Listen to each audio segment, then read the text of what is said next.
Nais isulong ni Catriona Gray ang mga Filipino-inspired garments sa kanyang reign bilang Miss Universe 2018. Narito ang report ni Jihan Malones Tamasunas. Top. Denim skirt na may hand-embellished mother of pearl ng taga-Kaolo tribe. Ilan lamang ito sa mga sinuot ni Catriona Gray sa kanyang mga unang araw sa New York at formal na pag-uumpisa ng kanyang tungkulin bilang Miss Universe 2018. Ayon sa beauty queen, hindi lang sa pageant niya isinuot ang mga Filipino-inspired na damit, kundi maging sa kanyang reign bilang Miss Universe. Aniya, nais niyang maipakita sa buong mundo kung gaano kayaman ang Pilipinas pagdating sa kultura at talento ng mga Pilipino. I always had a touch of Filipino in something, whether it be in a fabric or a silhouette or in the symbolism, and that's really important to me because I wanted to be a Miss Philippines in every aspect of the word. It's not that I just carry the Philippine sash, I wanted to share with people like what do we have to offer as a country, and I feel that our textiles and our craftsmanship and how good our designers are. Dagdag pa ng beauty queen, may pagmamalaki ang mga gawang Pinoy. Nais niya ring maging daan upang maipromote ang mga likha at produktong mula sa Pilipinas. Something that I'm very passionate about sharing because we are world class. We should be out there on the international stage, and I feel that if more people knew what we had to offer, that industry could boom, and that textile, that fabric could be the livelihood for a community. So that's what I want to support, and I feel like I'm also giving back to the community by supporting their handicrafts. Samantala, sa kanyang media tour, muling iginiit ni Gray na malaki ang naitulong ng kanyang team na binuo para tumulong sa kanyang maipanalo ang Miss Universe crown. Ayon sa dalaga, nais niyang matutunan ng lahat na ang pagiging beauty queen ay hindi lamang dahil sa ganda at mahusay na paglalakad, kundi isang produkto ng teamwork. That I wouldn't have been able to do this without them. Like really, it does take a village to make a beauty queen. It's not just a thing that we do on our own. There's a whole team behind me to help me execute my vision. Nananabik naman si Gray na muling makauwi sa Pilipinas at makapiling ang ating mga kababayan. Malaki ang pasasalamat ni Gray sa mga Pilipino na todo ang suporta sa kanya. Thank you so much for all of your love and support. You have really made the difference in this journey for me, and it's been so memorable because of you all. Maraming salamat po sa inyong lahat. Mahal ko kayo sobra. Inaalam na ng mga otoridad ang pagkakakilanlan ng armadong motorista na nambugbog ng driver na nakabangga sa kanya. Sa kuha ng CCTV ng Barangay 335 sa Santa Cruz, Maynila, tumilapon ang motorcycle driver matapos mabangga ng kotse sa kanto ng Rizal Avenue sa Fogoso Street sa Santa Cruz, Maynila bandang alas 10 kagabi.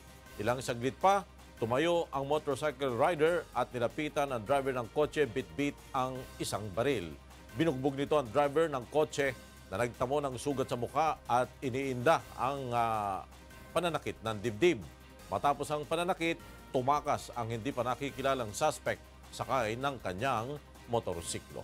Nagpulong sa Camp Crame ang mga opisyal ng Armed Forces of the Philippines, Philippine National Police at Commission on Elections kaugnay ng magaganap na plebisito ng Bangsamoro Basic Law ngayong buwan.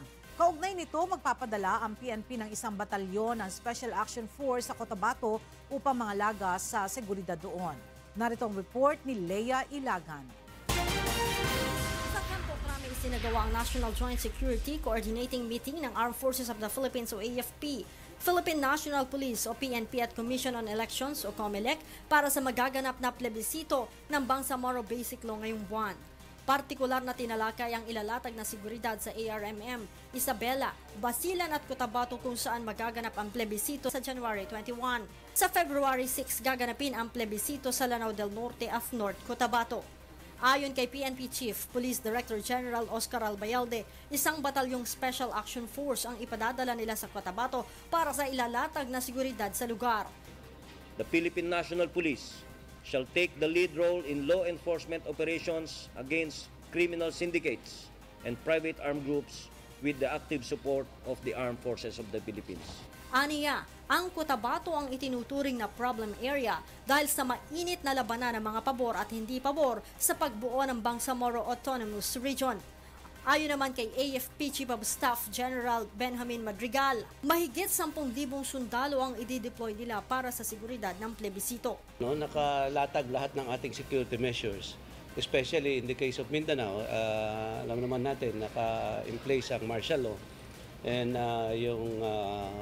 we have added security measures and intelligence monitoring. Nais namang isailalim ng COMELEC sa kanilang control ang Cotabato at maging ang Daraga Albay kaugnay ng nalalapit na midterm elections. Ito'y dahil sa nangyaring pagsabog sa South Seas Mall at ang pagpaslang kay ako Bicol Party List Representative Rodel Batucabe.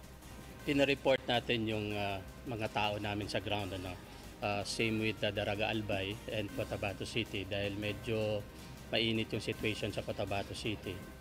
Leia Ilagan, UNTV, News and Rescue, Camp Crame. Paigtingin ni Pangulong Rodrigo Duterte ang land reform sa buong bansa.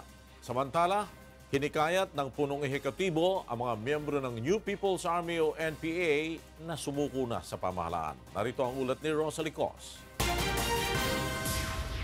Nangako si Pangulong Rodrigo Duterte na hanggang sa katapusan ng kanyang termino, tatrabahuhin niya ang land reform sa buong bansa, lalo na sa mga lugar na may tensyon sa pagitan ng tenant at landlord. Ito anya ang solusyon sa matagal ng suliranin ng armadong pakikibaka ng mga rebeldeng komunista. Ginawa ng Pangulo ang pahayag ng ilunsad ng negosyo-serbisyo sa barangay sa Dimasalang, Masbate. Pagkatapos ng termino ko, yung lahat ng lupa ng gobyerno na ibigay na at yung marami by the hundreds, ilan reform, hindi talaga, hindi ito matatapos itong away na ito kung ipadaan lang natin sa bala. Kasi ang mga tao matagal nang nagdusa dyan sa lupa na talagang hindi makanik. Somebody has to do it. And someone has to give. Kayong mga mayayaman, medyo you have to share it whether you like it or not. For after all, it is not my law. It's the law of Cory Aquino. Kalinsabay nito, inutusan din ni Pangulong Duterte si Agrarian Reform Secretary John Castriciones na personal na bumisita sa Masbate upang maipatupad ang land reform sa buong probinsya. Nandito ba si Secretary? Is he here?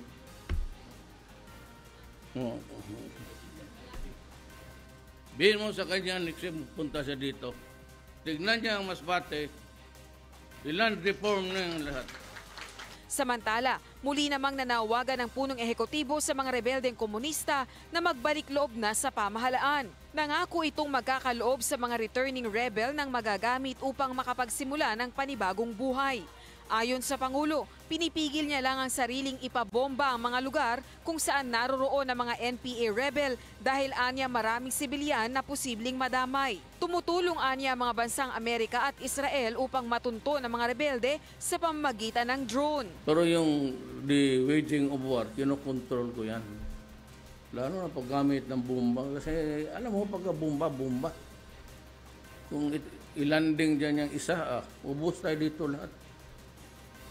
Paano yung mga sibilyan? Kasi kung wala lang sibilyan, medyo matagal na siguro malinis. Hulugan ko na lang ng bomba. Rosalie Cos, UNTV, News and Rescue, Philippines. Naglabas ng memo ang Philippine National Police na nagpapaalala na sa mga pulis na bawal ang magtungo sa mga bar, casino at maging ang pag-inom ng alak sa mga pampublikong lugar. Maging ang pamunuan ng Armed Forces of the Philippines ay nilinaw na bawal din sa mga sundalo ang uminom sa mga nabanggit na lugar. Mula sa Camp Crame, nasa telepono si Lea Ilagan para sa detalye ng balita. Go ahead, Lea.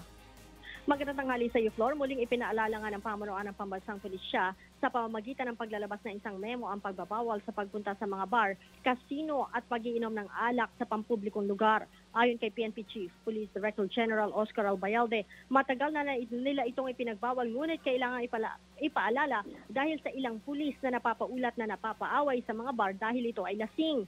Aniya, sino mang pulis na lalabag sa nasabing kautusan ay maaaring kasuhan. Maging ang Armed Forces of the Philippines ay binalaan ang mga sundalo na iinom ng alak kahit na sa loob mismo ng kampo. Kaya naman ipinag-utos na aniya niya sa mga opisyal na iparating ang mensahe ng Commander-in-Chief hanggang sa pinakamababang ranggo. Magugunitang ipinag-utos si Pangulong Rodrigo Duterte sa mga pulis at militar na wag iinom ng alak sa mga pampublikong lugar dahil pinagsisimulan ito ng gulo. Balik sa iyo, Flor. Maraming salamat sa iyo, Leia Ilaga. Nagulat mula sa Camp Crame. Rescue ng Quezon City Police District Station 6 ang 2 menor de edad na biktima umano ng human trafficking. Narito ang ulat ni Bernard Dadis.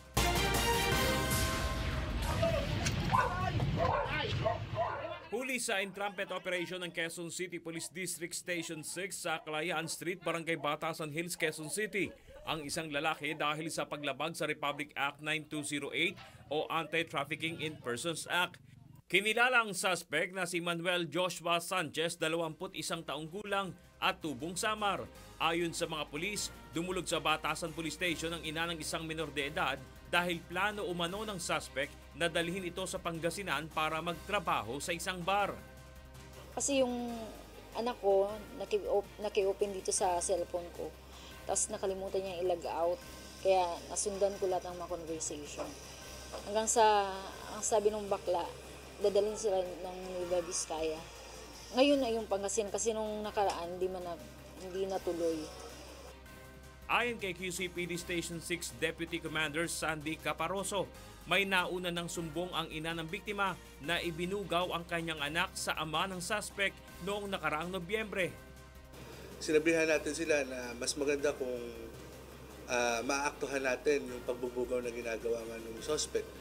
At kanina nga lumapit ulit sa atin at ang information sa atin ay nakipag-communicate itong suspect doon sa biktima through FB Messenger at inaalok sila ulit ng trabaho at dadalhin nga sila somewhere in Pangasinan. Nahuli ito na papasakay ng taxi kasamang 2 menor de edad patungo na sana ng Pangasinan. Todo tanggi naman ang suspect sa bintang sa kanya at sinabing inutusan lang siya ng isang nagngangalang Lisel na sunduin ang mga biktima para pumasok sa trabaho. Tapos nagulat po ako nung susunduin na po namin sila, bigla na po may mga pulis. Ladies po. So GRO? Opo. Ganun lang po. Hindi po ako nag-recruit noon. Si Lisel, kaibigan po nila, pinasundo lang po sa akin. Ayon pa sa otoridad, isinailalim nila sa drug test ang suspect at positibo umano ito sa ipinagbabawal na gamot. Dadalhin naman ang 2 nailigtas na minor de edad sa Department of Social Welfare and Development upang isailalim sa counseling. Bernard Dadis, UNTV News and Rescue, Philippines.